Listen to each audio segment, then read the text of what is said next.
Hello guys, good afternoon. It's me and Marikit and welcome to my channel. Yes.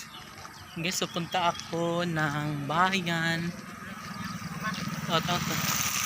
Kasi kukunin ko yung nag-grocery ko kahapon guys. Na hindi ko na kasi siya nakuha kasi ginabi ako and yeah. Sinabi ko lang sa sarili ko na kinabukasan ko lang kunin. Nandito yung resibo at numero guys sa counter.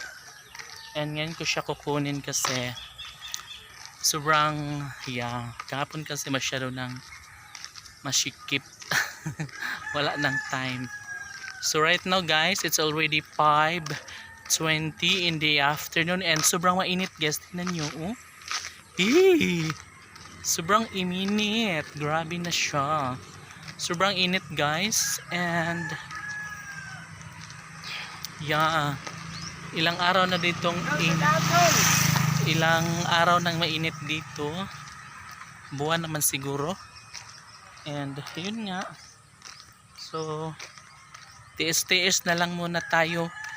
And guys, wala pa kasi akong pang bilisan ako ng aircon kaso kulang man kulang ang pera ko.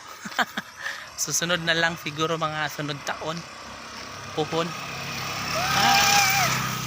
Ang cute. And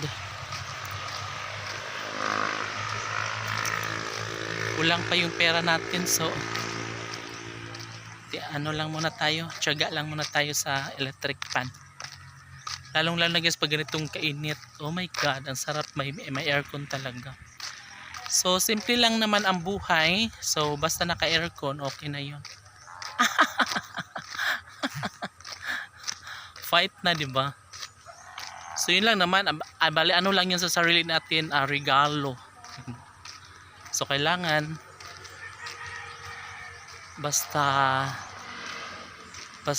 lang, lang tayo, magtiyaga lang tayo muna.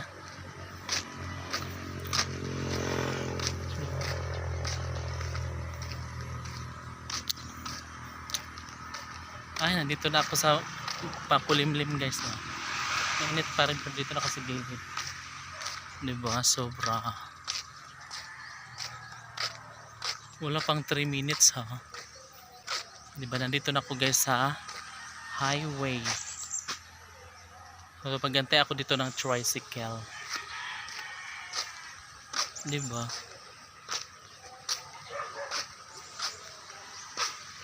Diba? Malaking bahay guys. Foreigner may-ari niyan.